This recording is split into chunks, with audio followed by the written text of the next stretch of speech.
Hey, I'm Sadi, short for Sad is my cup of tea. And how did it take me this long to get a Nendoroid?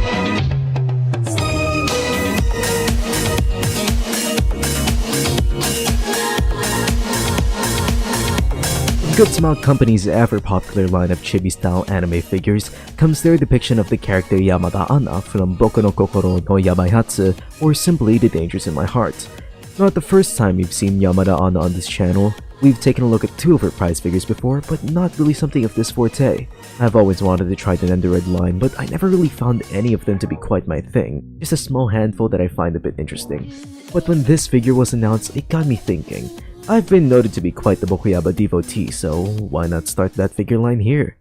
First impressions are not bad. The Nendoroid Yamada Anna comes packaged in the standard lovely Nendoroid box. I've always liked the style for Nendoroid boxes. They're just so appealingly striking yet pleasing to the eye, with bright colors and a clean readable layout, perfect for those who'd love to display boxes.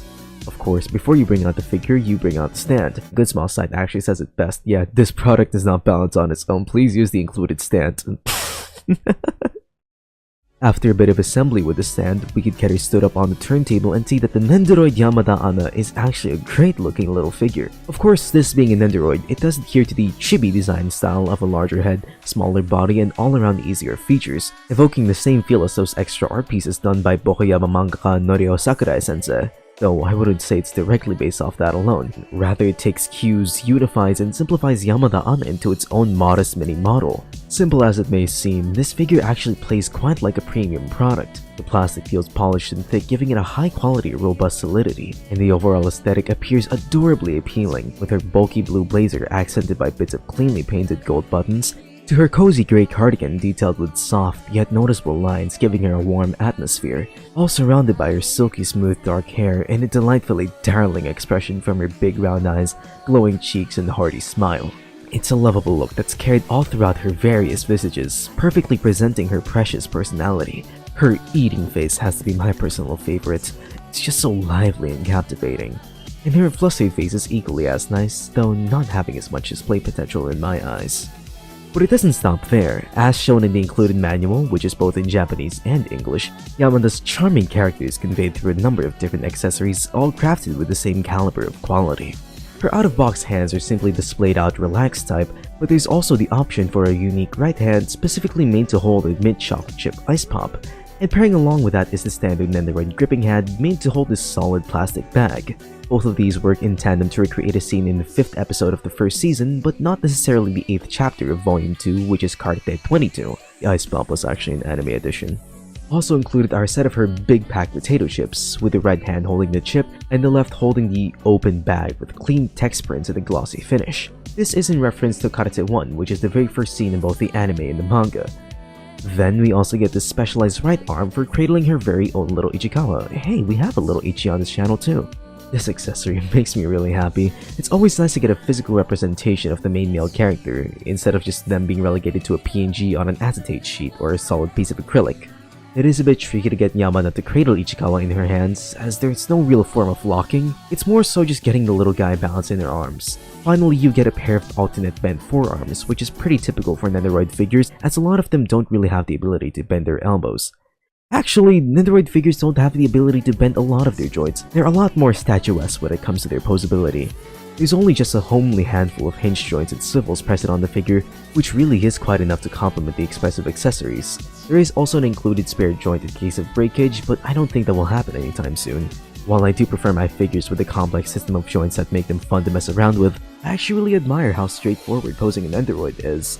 You just pick some parts and do a little bit of adjusting, and then she's ready to be displayed on a shelf. In this case, the only options you have are snacks and her lover, but you get the point.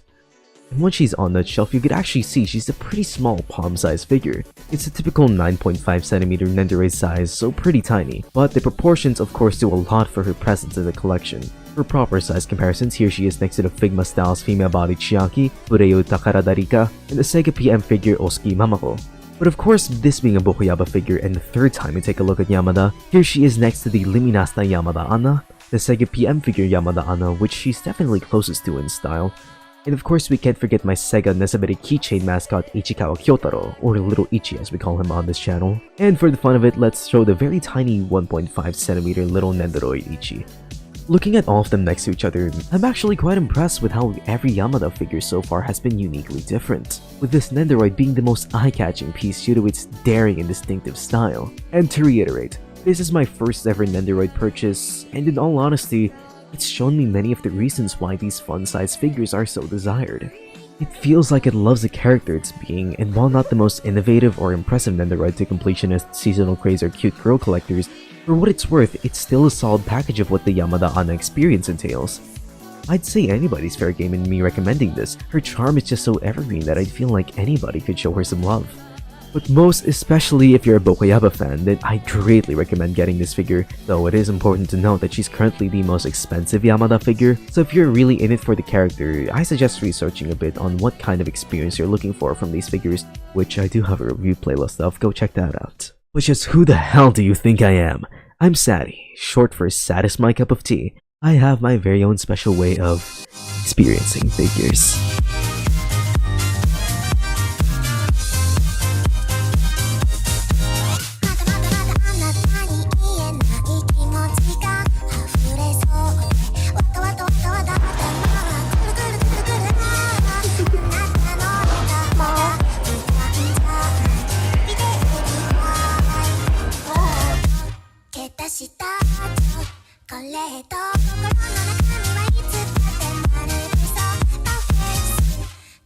Yatsu